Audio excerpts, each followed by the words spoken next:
Part two.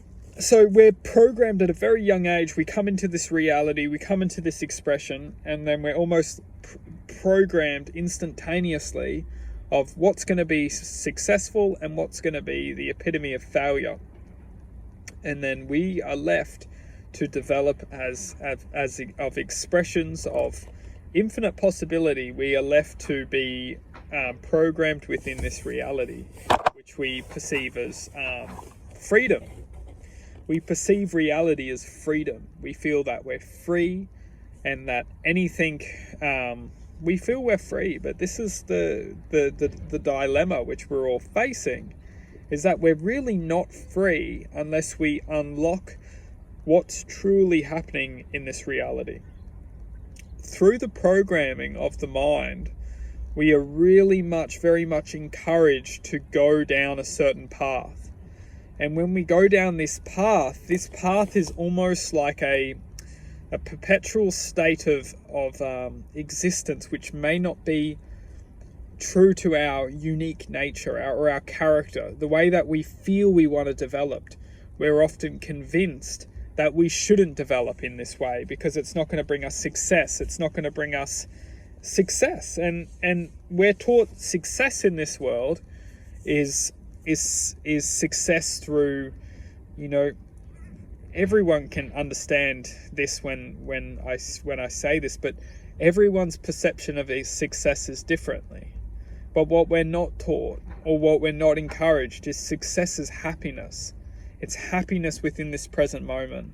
So we might live our whole lives trying to be successful, and then at the end of it, we understand, hang on a second, I have all of this stuff, but I don't have happiness. And this is where we're tricked.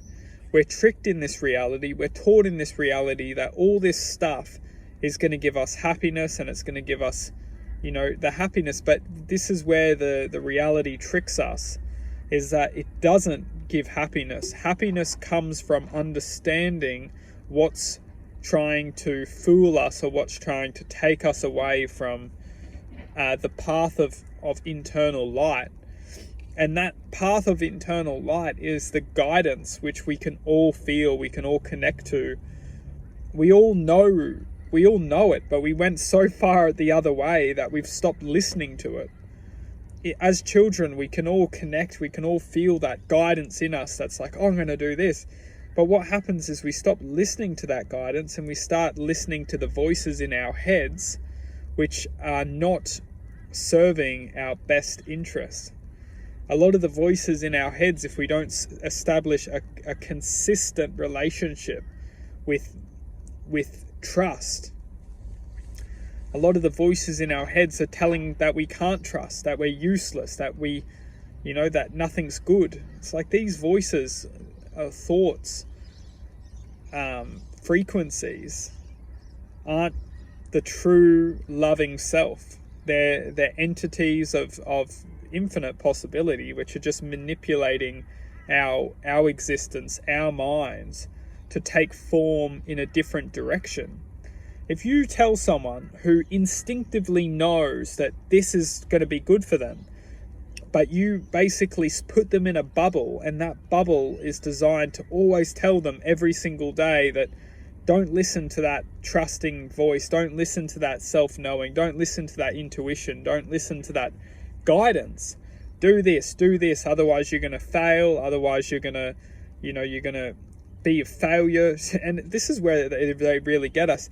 They make us perceive that we need to impress people, impress our family, and impress our family mainly. It really starts with our family. We must do this to make our family happy. And it's designed not for us to take risks within a spiritual sense of development. Like, how many of us actually from a young age go after something from their hearts, trust in doing something from their hearts to share something.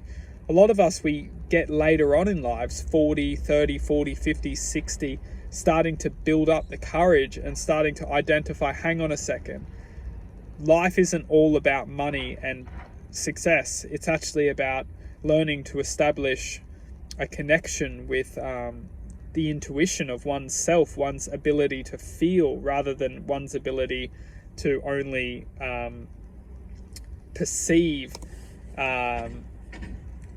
Yeah, we'll wrap this up, part 3.